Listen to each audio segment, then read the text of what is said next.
Das Schönste, was ich je gesehen habe. Ich glaube auch. Bro, was zum Fick? Heute ist der Tag, an dem wir obdachlos sind in Thailand. Crazy Strand. Das ist verblüffend ähnlich. Okay, Sir. Mittlerweile ist es Tag 24 der Challenge. Wir fahren mit dem Bus von Suratani in Richtung Phuket. Was mein Budget angeht, war ich dieses Mal komplett auf Sparflamme unterwegs. Insgesamt habe ich für die 10 Tage auf Koh Phangan 170 € ausgegeben. Damit lande ich bei knapp 1.600 € insgesamt. Mi casa es su casa. The grass is greener on my side. And I got all my models here. Just me and my familia. Mi casa es su casa. The grass is greener on my side. Als nächstes waren wir in Phuket. Dort hatten wir eigentlich nur 2 Tage oder einen Tag sogar nur. Back on track. Normal. Muss. Guten Morgen aus Phuket, Leute. Wir haben so ein bisschen einen Plan, was wir machen wollen. Und zwar gehe ich jetzt erstmal Geld wechseln, weil wir schon wieder pleite sind. Dass wir halt noch ein paar Tage überleben. Und dann werden wir noch einen Roller für einen Tag ausleihen, damit wir hier in Phuket noch mal ein bisschen rumfahren können. Ein bisschen abchecken können, wo was geht. Show me them Bart. By the way, das sind die Scheine hier in Thailand. Welches ist der alte jetzt? Der untere? Der untere, ja, weil der obere ist der König. Der ist by the way auf jedem drauf. 500, 100, 50 und 20. Okay, wir haben die beiden Bad Boys.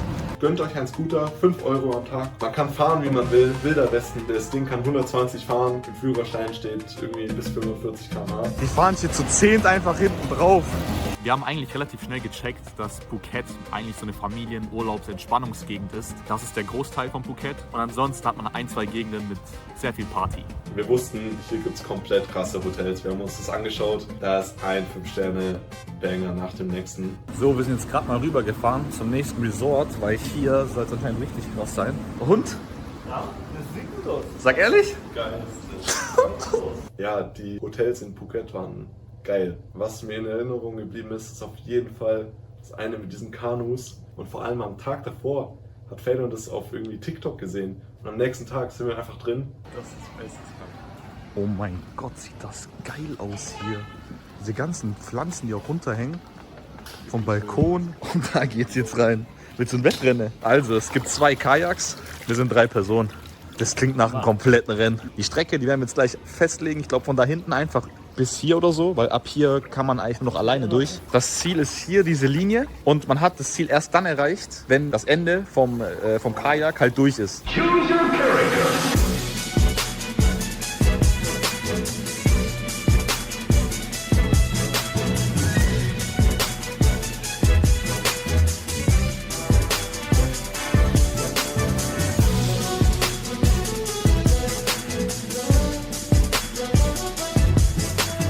Schönen guten Tag, meine Damen und Herren. Ich bin Frank Buschmann und begeistert Sie heute beim Kajak Grand Prix in Phuket zu begleiten. Wir befinden uns in einer Top-3-Situation, in der jeder gegen jeden ankämpft, um Punkte zu sammeln. Das erste Rennen zwischen Jonas und Lukas sollte in Kürze stattfinden. Freuen Sie sich mit mir auf diesen spannenden Wettkampf. Anders als bei anderen Olympiaden bin ich ein parteiischer Kommentator. Ich habe mein gesamtes Vermögen auf Lukas gesetzt. Bitte enttäusche mich nicht. Lukas, du dreckiger 31er, bitte beende deine Karriere nach diesem Rennen und fang mit Nordic Walking an. Nach der desaströsen Leistung von Lukas konnte sich Jonas mit einem Sieg die ersten 3 Punkte verschaffen. Das zweite Rennen zwischen Lukas und Fedon steht als nächstes an. Fedon fährt direkt auf die Fahrbahn von Lukas und schneidet somit seinen Weg ab. So ein unsportliches, unfaires, respektloses und hinterhältiges Fahrmanöver habe ich in meiner gesamten Laufbahn als Kommentator noch nie gesehen. OMG, was ist das? Fedon der Retard hat sein Gleichgewicht verloren und scheint nun ins Schwimmen zu kommen. Die beiden Nichtskönner sind nun unter Wasser. Wer von den beiden einarmigen Fahrern ist in der Lage, sein Boot über das Ziel zu bringen? Fedon setzt sich am Ende mit seiner Willenskraft durch und kann das Rennen für sich entscheiden. Zum Glück habe ich nicht wieder auf Lukas gesetzt. Ein guter Kapitän braucht kein Boot. Das abscheuliche Manöver von Fedon bringt ihm 3 Punkte ein. Somit befinden wir uns im alles entscheidenden Finale zwischen ihm und Jonas. Jonas, der bisher tadellos gefahren ist, wird von Fedon gerammt. Fedon ist aber nicht in der Lage, den 4,20 Meter Mann in Verlegenheit zu bringen. Geh einfach schwimmen, Fedon, mehr hast du nicht drauf. Lukas, bitte hör auf, mich anzuquatschen von der Seite. Laber einfach nicht so viel und zieh beiseite, ich will Feierabend machen. Und damit haben wir einen Sieger für das diesjährige Kajak Grand Prix. Ich war Frank Buschmann und ich hoffe, ich muss so ein abscheuliches Rennen nicht nochmal kommentieren. Das zweite Boot ist hier gekentert. Hast du irgendwelche Siegerworte? Willst du deine Eltern grüßen? Ja, natürlich. Hast du auch als Dritter? Digga, ich hab gegen dich gewonnen. Nein, ich hab gewonnen, Bro. Ich hab gewonnen. Ich hab gewonnen. Bro, ich bin auch nicht gleich aus dem Bro, hier kommt ein Replay. Wir gehen jetzt hier raus. Lang genug hier gewesen, Spaß gehabt. Wir cruisen jetzt weiter die Küste entlang und schauen, was es noch gibt hier auf dem Weg. Wir sind im nächsten Restaurant. It looks phenomenal. Einfach in eine Ananas Fried Rice. Mit dem Rollerfahren entlang der Küste ist so ein Vibe. Und dann noch passend zum Sonnenuntergang auf irgendwelchen Liegen in irgendeinem Hotel. Boah, Junge. Da gab es auch das einzige Hotel der Reise, wo wir wirklich nicht reingekommen sind, nämlich ein luxuriöses Villa-Resort. Wir haben alle Taktiken angewandt, hat keine funktioniert. Abends rum sind wir dann nochmal Richtung Partymeile gegangen. Die ist eigentlich auch relativ bekannt in Thailand. Ist das jetzt die Hauptstraße so mäßig oder was? Das ist so ein Ort für Jürgens. Dort hat man auch viele Jürgens gesehen. Die Bars hier werden immer verrückter. Es wird immer verrückter hier. Ja, ich weiß. Der Typ hier soll ganz gut sein im Fußball. Der war auch im Fernsehen irgendwie. Ich hab Bello gerade mal überredet, dass wir hier jetzt reingehen.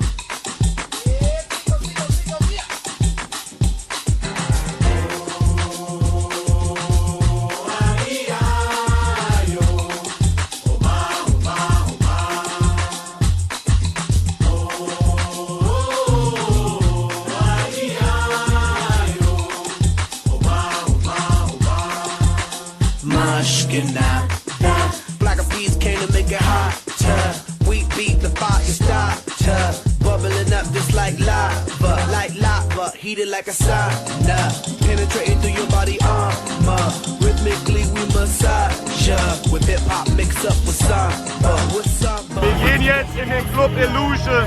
Das ist der Film. Badehose, Wir haben eigentlich erst später erfahren, dass dieser Illusion Club zu den Top 11 Clubs weltweit gehört. Illusion war cool, weil da so viele bekannte Artists schon waren. Die waren alle anscheinend schon hier.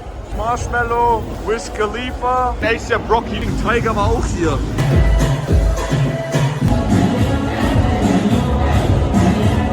Ich meine, Phuket ist ganz cool, aber nicht der Top-Ort in Thailand, würde ich sagen. Der Mann ist nachts immer noch auf Moskitojagd. Ich rette dir deinen Arsch. Zeig, was du drauf hast, Junge. Das beste Video jemals. Beim Schlafen. Dominik. Der elendige Safe, der hat Denke zu 100% hat der Denke. Nächster Tag. Wir fahren jetzt Richtung Koh Phi Phi. Phuket ist durch. Let's go. Sag ehrlich, wie hyped bist du? Ich bin schon richtig hyped. Sehr hyped. Wir sind mit dem Boot von Phuket in Richtung Insel Phi Phi gefahren. Insgesamt war die Fahrt ca. 1,5 Stunden lang. Also auf Phi Phi war ich richtig gespannt. Allein schon die Hinfahrt auf dem Boot. Irgendwann, man fragt so, hey, welche Insel ist es jetzt? Ist es die da vorne? Ja, man fährt da rein in die Bucht und man denkt, man ist im Paradies. Diese Landschaft zu sehen, das war so beeindruckend.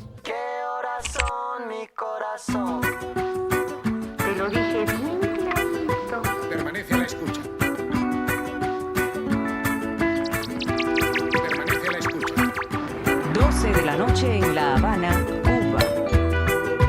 11 de la noche in San Salvador, El Salvador. Phi Phi ist eine sehr kleine Insel. So klein, dass es keine Straßen gibt, keine Verkehrsmittel. Man läuft eigentlich nur auf der Insel. Ja, auf Phi Phi das absolute Thing to do there ist eine Bootstour machen an verschiedene Strände. Unsere Bootstour war auf jeden Fall das Highlight von Phi Phi und auch fast der Untergang der Reise.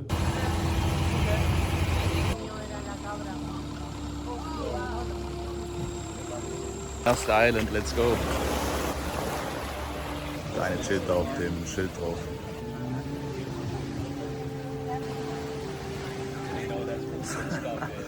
Das ist schon geil.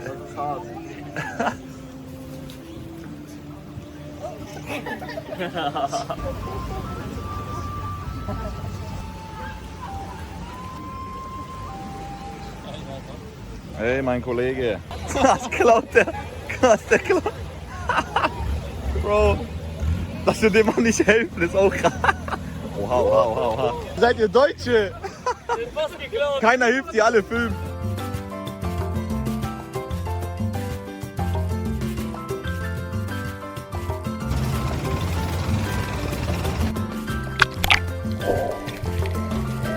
Der Maya Bay Strand wurde weltberühmt durch den Film The Beach mit Leonardo DiCaprio, der hier einer der bekanntesten Szenen gedreht hat. In Maya Bay zu schnorcheln war wirklich was Besonderes. Die Tiere, die wir dort gesehen haben, so bunte Fische, wie eine Disco-Kugel sahen die aus. Und so eine Seeschlange und der Hai. Okay, wir sind in einer anderen Welt, hier geht's komplett ab. So was gibt's nicht in Deutschland, im Bodensee.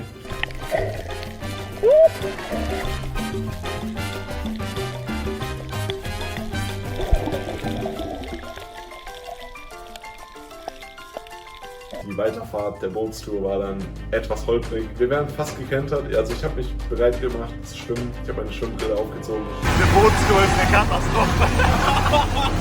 Ist es, wie da auch immer Wasser reinkommt. Das ist gestört. Flasche, griffbereit. Ja, auf dem ganzen Bootstrip musste ich noch übel hart pissen. Und der Captain ist gefahren, keine Ahnung wohin. Der nächste Spot war eine Stunde weg. Aber vielleicht wäre es mir sogar lieber gewesen, wir würden kentern, weil dann könnte ich ein bisschen mehr pissen. Also wenn der jetzt ernsthaft noch zum nächsten Schnorchelspot fährt, dann weiß ich noch nie erlebt sowas. Ja, for real. Aber noch nie sowas erlebt. Das ist geil. Das ist schon cool. Man hat hier schon die ersten Gesichter hier. Ich glaube, der Rest der Besatzung hatte da schon gar keinen Bock mehr. Also wir haben gerade mit den Leuten gesprochen, keiner hat mehr Bock auf die Tour. Wir sind gerade am nächsten Spot angekommen und Jonas will unbedingt raus, um zu pissen. Jetzt gehen wir zu dritt raus. Alle chillen hier drin. Guck mal, keiner geht raus. Okay, can we go? Der geht selber snorkeln. Der geht snorkeln. Let's go together. The captain goes snorkeling. Ah, Shark! Shark ist der! Hier sind Sharks, lass reingehen! Hier sind fucking Sharks. Let's go! Sharks to the left, baby! Als der Captain dann den Anker geworfen hat, gesagt hat, hier sind Sharks, hier ist Plankton, wir können wieder ins Wasser, dann wusste jeder, wir sind verloren. So, die Tour wurde abgebrochen. Der Captain hat gerade nochmal die Frage gestellt, wer drin bleiben will und wer durchziehen will. Die Leute wollen ihr Geld zurück, weil die Rundtour ja nicht beendet wurde und jetzt gibt's hier Krach. Hier hat jeder irgendwelche Probleme aus der chilligen Bootstour. Ist so eine Scheiße bei rumgekommen. Also wir haben jetzt geduscht, wir gehen jetzt nochmal schön was essen. Das ist unser Fisch und dazu haben wir dann jetzt noch hier ein paar Prawns mit Reis jeweils. Let's go. Wir haben von ein paar Leuten gehört, dass es hier komplett zur Sache geht in einer Bar. Da können sich ein paar Leute irgendwie bereit erklären zu kämpfen. Da gibt es einen Muay Thai-Ring. Heute gehen wir jetzt mal das Ganze auschecken. Falls man ein bisschen Action will, kann man natürlich auch in die Reggae-Bar gehen und sich dort auf die Schnauze hauen mit dem, was man da vorher im Thai-Box-Gym trainiert hat.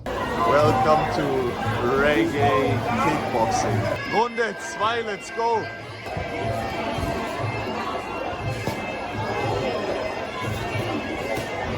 Digga! Oh, der kassiert nur Bretter, der eine! Great fighter! Great fighter!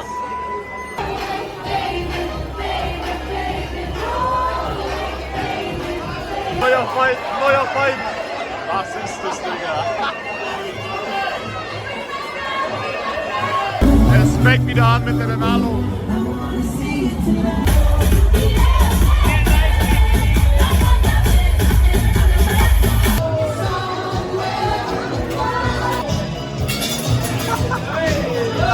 Am letzten Tag nochmal feiern gehen war echt cool. Mittlerweile sind wir knapp 30 Tage bereits in Thailand und unser Visum läuft aus. Deswegen haben wir uns das nächste Reiseziel schon mal ausgesucht. Die Reise endet hier. Thailand nimmt sein Ende. Ich finde, Koh Phi Phi hat mich krass überrascht. Ich fand das richtig geil. Chiang Mai war auch geil. Man hat irgendwie überall krass viel erlebt. Bangkok hätte ich vielleicht sogar ein paar Tage länger gemacht. Ich weiß gar nicht.